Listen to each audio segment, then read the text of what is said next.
Alright, so as I said with my Cable Reborn vid, I was going to do my 3 rules that should be used for comic book deaths.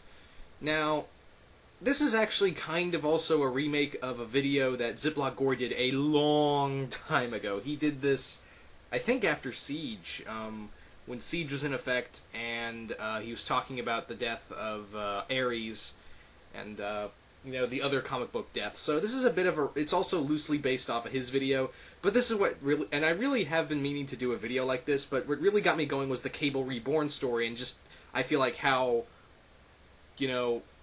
pointless I feel it is, how felt it was.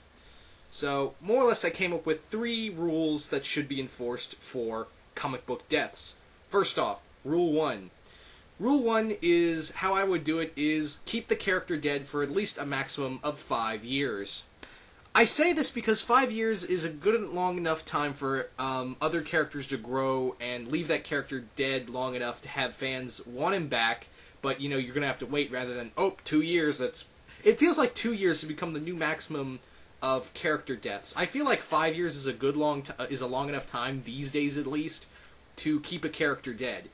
Or if not, 5 or 6 years should be actually, I take that back. 6 years should be the maximum a character is left dead.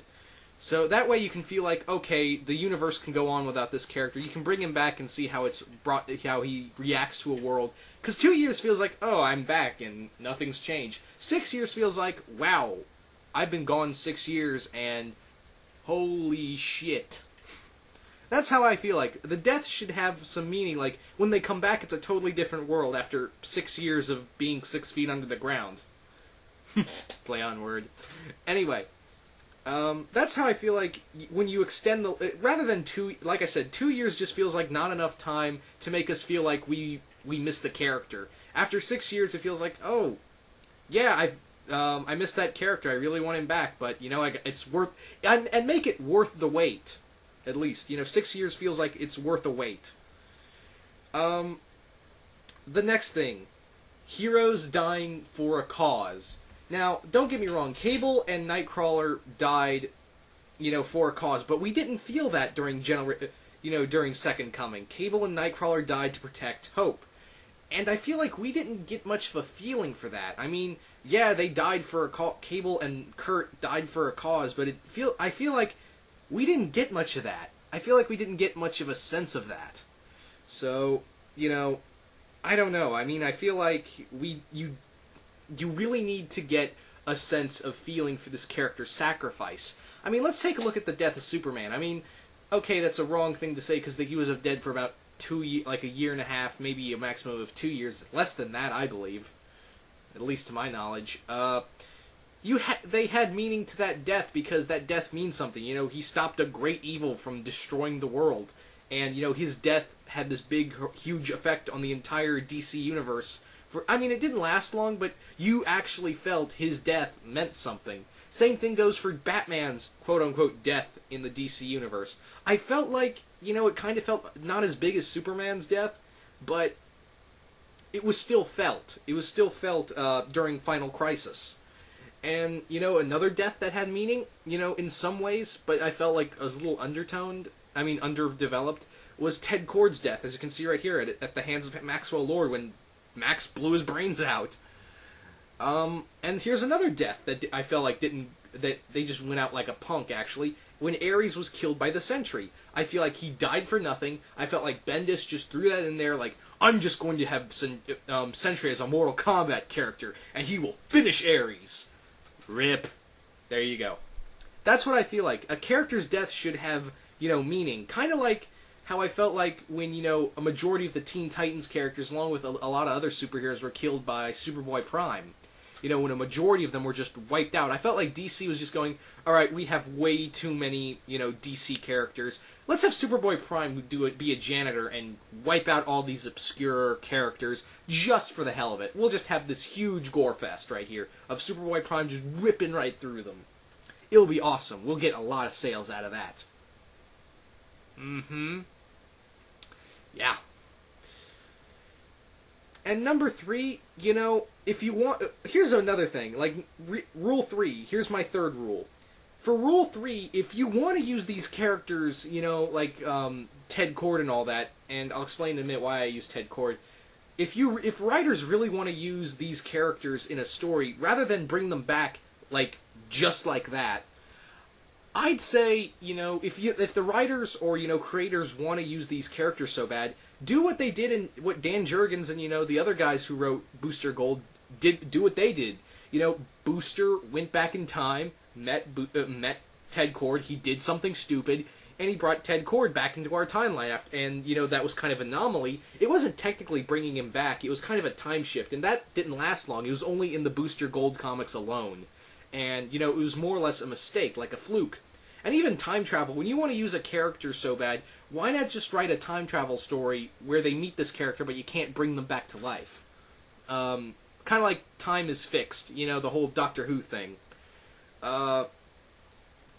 So I feel like, and also, if the writers want to use them so damn bad, write a miniseries about them before they died. Like, here's a secret story, a little miniseries of a secret history of this so-and-so character. I don't think that's that hard to ask. Rather than, hey, I want to use this character, but he's dead. Let's bring him back so I can use him. That's how I feel like a lot of... maybe that's not how it goes, but I feel like sometimes it's kind of done that way, in my opinion. So you don't really... That's how I felt like Cable's... that's why Cable's being brought back. Maybe for that reason, but I could be wrong. But that's how I sometimes feel. I feel like writers, when they want to use a character so bad, they bring him back right on the spot. And, that bothers me. Maybe that's not how it goes down, but that still bothers me regardless. So, if they want... like I said, if you want to use a character that bad, in a story, miniseries or time travel, or... I don't know, it's comic book, you can do anything, but but don't bring them back, rather than, how about like a past story, like a remembrance story or something. Something along those lines. And you know what, for the sake of argument, here's my next reason. I'm going to give you guys a fourth reason. A fourth law that should be used for comic book deaths. Make these deaths count. Make the whole DC universe, I don't care how obscure that character was, that character went out in the line of duty and should be treated as such. Kind of like how when okay, this is kind of a messed up analogy, but let's take it instant, like when an officer dies and he's new on the job, and he died in the line of duty protecting people, and every police force gathers around for seeing this guy off when he's being buried. The whole force feels that. The whole police force feels that, that drama, even though they hardly knew the guy and he was new, they still felt it. He was a brother in some ways. So that's how I feel like when a funeral's given, these superheroes should at least feel like, I don't care how obscure that hero was, or how obscure this new guy was.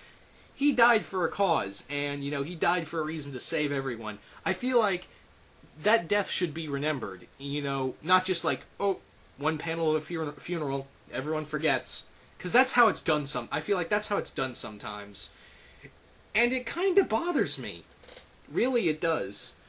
But, all in all, I think I've pretty much set up my 4 laws that should be used for comic book deaths. Because, like I said, the Cable Reborn thing really set me off. And once again, this is kind of like a remake of an old Ziploc Gory video, and I hope he doesn't get pissed off at me for remaking it.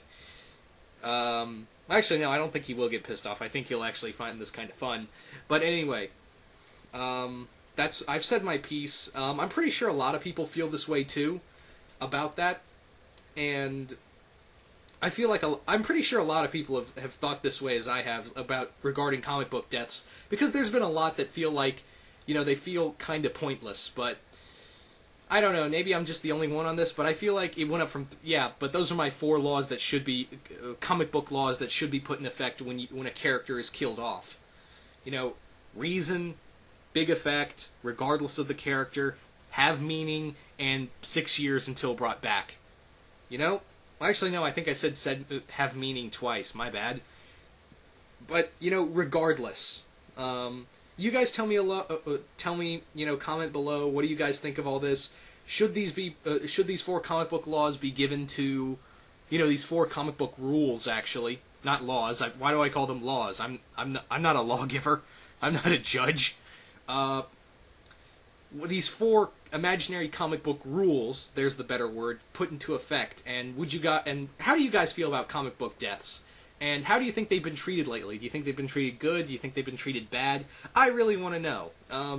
You guys tell me, what do you think of these, because there's been a massive number of people dying, of characters dying, and a lot of them being brought back, not even a year sometimes, even like 5 months later.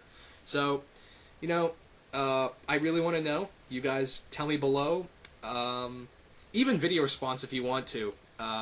Because I know I'm not the only one who's thought about this and feel like how pointless comic book deaths are these days sometimes.